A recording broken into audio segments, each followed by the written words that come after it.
అమ్మ నమస్తే. నమస్తే అమ్మా. అమ్మ, దేవుడికి పూజ చేసుకునేటప్పుడు మనసుని ప్రశాంతంగా ఏకాగ్రతతో చేయాలంటారు కదా, అవునమ్మా. అది ఎలా ఉంచుకోవాలమ్మా? కొంచెం కష్టమేనమ్మా. కష్టమేనా? ఎందుకంటే ఆ, దేవుడి దగ్గర కూర్చోంగానే ఏమనుకుంటాం, ఏ ఆలోచనలు రావద్దని నిర్ణయం చేసి కూర్చుంటాం. చాలా వరకు అన్నిటినీ పక్కకు పెడతాం. అప్పుడు ఖాళీగా ఉంటుంది కదా, అంచేత అన్నీ వస్తాయి. రావడానికి ఏమీ లేకుండా చేసుకున్నప్పుడు మనసులోకి ఆలోచనలు రావు. రావటానికి ఏమీ లేకుండా చూసుకోవాలి. ఎంత కష్టం, చాలా కష్టం. కూర్చుంటాం, కూర్చోంగానే ప్రశాంతంగా ఉంటుంది.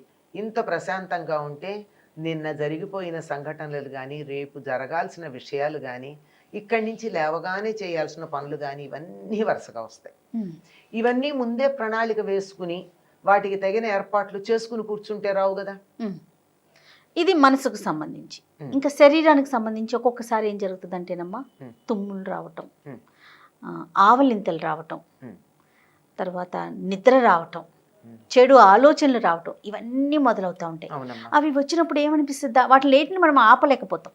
కానీ ఏంటి ఇలా జరిగింది, ఎక్కడైనా పొరపాటు జరిగిందా, లేదా ఏదైనా పొరపాటు జరిగిద్దా, వాటికి సంకేతాల అనే భావన కూడా వస్తూ ఉంటుందమ్మా.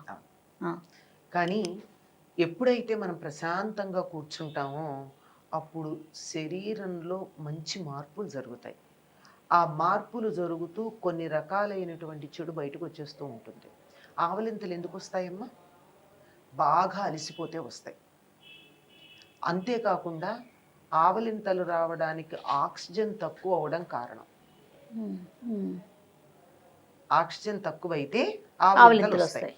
మనం దేవుడి దగ్గర కూర్చోగానే ఒక రకమైనటువంటి ప్రశాంతత వచ్చి గట్టిగా ఊపిరి పీల్చుకుని హాయిగా, దాంతో ఏమవుతుంది, ఆ ఊపిరి పీల్చుకున్నాక మనకి అంతగా అలవాట్లేదు కదా, దాంతో ఆవలింతలు వస్తాయి. అందుకే మన వాళ్ళు ఏం చేస్తారు అంటే, పూజకు ముందు మీరు ముక్కు పట్టుకోండి అంటూ ఉంటారు. నిజానికి ముక్కు పట్టుకోవడం కాదు, అక్కడ ప్రాణాయామం చేయాలి. 3 సార్లు అనులోమ విలోమ ప్రాణాయామం.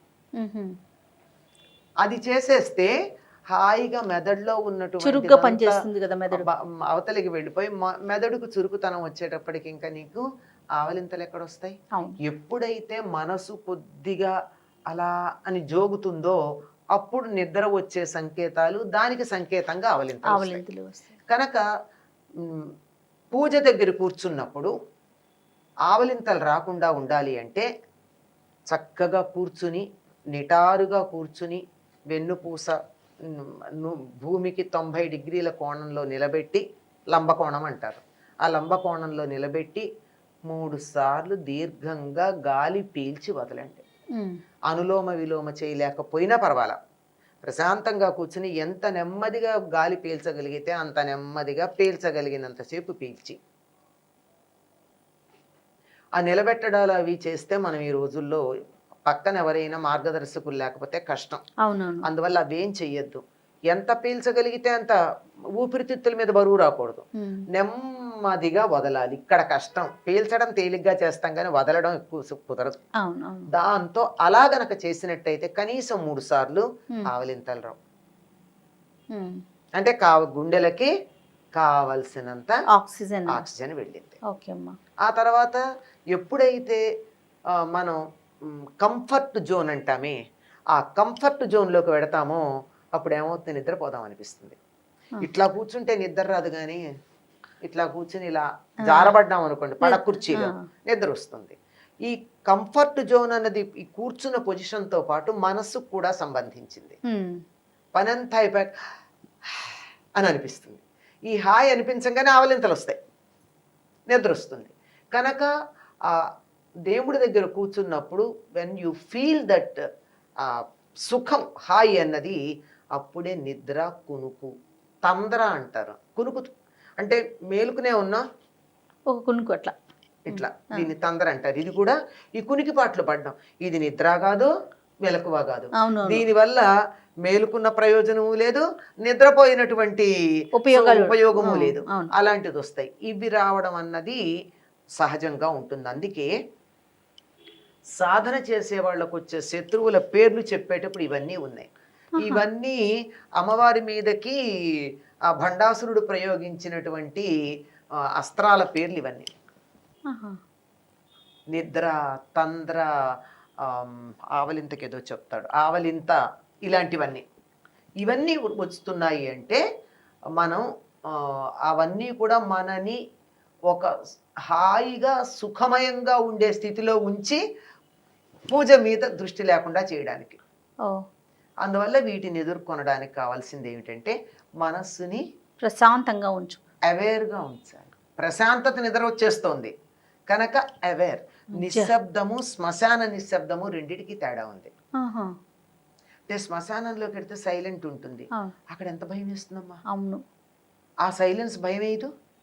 కానీ మనం ఇంట్లో కాసేపు ప్రశాంతంగా ఉండే ఎంత హాయిగా ఉంటుంది, ఇంట్లో ఏ శబ్దాలు లేకుండా. కనుక ఆ శ్మశాన నిశ్శబ్దం కాదు, శూన్యంగా ఉన్నది కాదు, వైబ్రెంట్ నిశ్శబ్దం కావాలి. ఈ వైబ్రెన్సీ అవేర్నెస్ వల్ల వస్తుంది. అవేర్నెస్ అంటే నేను ఇది చేస్తున్నాను అని నా ఇంద్రియాలన్నీ దాని మీద దృష్టి పెట్టాలి. నా ఇంద్రియాలన్నీ అక్కడ ఫోకస్ చేసినప్పుడు నాకు నిద్ర ఎలా వస్తుందమ్మా. అవును, ఏదో ఒక విషయంలో కొంచెం నేను జోగితే అక్కడికి వచ్చేస్తుంది. అందువల్లే రెండు ప్రధానంగా చేయాల్సింది. ఒకటి ఇందాకే చెప్పాను, ప్రాణాయామం చేయడం. ప్రాణాయామంలో డీటెయిల్స్ తెలియకపోయినా గాలి పీల్చి వదలడం. ఇంకొకటి నిట్ట నిలువుగా కూర్చోవడం, ఎట్టి పరిస్థితుల్లో జారద్దు. ఇలా కూర్చున్నప్పుడు ఇటువంటి ఏవీరం ఇలా నిట్ట నిలువుగా వెన్నుపూస లంబకోణంలో ఉండేట్టుగా గనక ఉన్నట్టయితే నిద్ర గాని, తూగు గాని, కునుకు గాని, ఆవలింతలు గాని రావు. దగ్గంటారా, గాలి పీల్చుకునేటప్పుడు చిన్న తేడా ఏదన్నా ఉంటే క్లియరెన్స్ కోసం వచ్చేది. ఈ ప్రాణాయామం చేస్తే అది కూడా ఉండదు. కానీ చాలా మందికి ఎందుకు వస్తుందంటే అగరొత్తులు వెలిగించటం వల్ల. ఆ అగరొత్తుల్లో రసాయన సంబంధమైనవి ఉంటున్నాయి కదా, అందువల్ల పొగ పడక రావడం ఒకటి ఉంటుంది. తర్వాత వంటింట్లో పూజ గది పెట్టుకుంటే కూడా దగ్గు వచ్చే అవకాశం ఉంది. అది కూడా అప్పుడు తెలియదు మనకు, అక్కడ వంట చేసేప్పుడు వస్తున్నది, ఇక్కడ కూర్చున్నప్పుడు వస్తే గుర్తుపడతాం గనక వస్తుంది, అంతే తప్ప మరొకటి కారణం కాదమ్మా. తుమ్ములు ఒకటి, తర్వాత చెడు ఆలోచనలు కూడా. చెడు ఆలోచనలు వస్తాయి. ఖాళీగా ఎప్పుడు ఉంటామో అప్పుడు అన్ని రకాల ఆలోచనలు వస్తూ మిగిలినప్పుడు ఏ ఆలోచనలు చేస్తామో అవే ఇప్పుడు బాగా మీదకి వస్తాయి. ఆ చెడు ఆలోచనలు వస్తే వద్దు బాబోయ్ నాకు ఇట్లాంటివి రాకూడదని దూరంగా పెడతాం. అప్పుడు ఇప్పుడేమైంది, ఖాళీగా పెట్టామా అవి వచ్చాయి. అందువల్ల వాటిని రానియండి. ఆహా, నాకు ఇటువంటి ఆలోచన వస్తుందా అని నా ఆలోచనలకి నేను సాక్షిగా ఉండి వాటిని జడ్జి చేయడం మొదలుపెట్టాక విరవు. ఏంటి, నాకు ఇవాళ వాళ్ళ మీద కసి తీర్చుకోవాలని వచ్చిందా, ఆహా, నా మనస్సు ఇలా కసి మీద కూడా పెడుతోంది అనమాట. మనకి మనమే జడ్జి చేసుకోవాలి. అది వాటిని ఆలోచించుకుంటూ ఉండాలి, వాటిని రానివ్వాలి, అంతే. సాక్షిగా చూస్తూ ఉండాలి. నాకు ఇవాళ పగ తీర్చుకోవాలన్న ఆలోచన వచ్చిందనమాట, అంతే అంతే. మంచి చెడు కూడా వద్దు, నాకు ఇవాళ కూడని పదార్థం తినాలని అనిపించింది అనమాట. ఓ, నా మనస్సు ఇలాంటి కోరికలు కూడా కోరుతోంది, అది అంతే. ఇలా రానిస్తే ఎన్ని వస్తాయండి, ఎన్నాళ్ళు వస్తాయి, 4 రోజులు వస్తాయి, 10 రోజులు వస్తాయి, అంతే. తర్వాత రావు. ఇదొక్కటే మార్గం. మనసుని కేంద్రీకరిద్దామనుకుంటే గోడ కొట్టిన బంతిలాగా అణిచిపెట్టినటువంటి స్ప్రింగ్ లాగా ఎప్పుడన్నా పైకి లేస్తుంది. ఎప్పుడు మనస్సుని కేంద్రీకరించే పని చెయ్యకండి, మనస్సుని లయం చెయ్యండి. దీన్ని మనం అశుభంగా భావించాలంటారా? ఎందుకంటే దేవుని ముందు జరిగే క్రియ కదా. కాదమ్మా, అశుభంగా ఎందుకు భావిస్తాం? నా మనసులో ఇన్నాళ్ళు ఉన్నాయి, ఇక్కడికి వచ్చింది, ఇప్పుడు నేను శుభ్రం చేసుకుంటాను స్వామి, ఈ సమయంలో కూడా వస్తున్నాయి, దీన్ని క్లియర్ చేయమని ప్రార్థించుకోండి. అసలు ఎప్పుడు రాకూడనివి కదా అవి. ఇప్పుడు ఎందుకు, ఇప్పుడు మాత్రమే కాదు, ఇప్పుడు వచ్చాయని బాధపడుతున్నాం, కానీ ఎప్పుడైనా రావచ్చా అవి? ఎప్పుడూ రాకూడనివి. ఎప్పుడూ రాకూడనివి గనక ఇవాళ నుంచి ఇంకా నాకు రాకుండా ఉండాలి అని అనుకోండి, అంతే. అనుకుని ఇట్లాంటివి వస్తున్నాయా అని అనుకోండి, అంతే తప్ప అది పెద్ద అశుభమేం కాదమ్మా.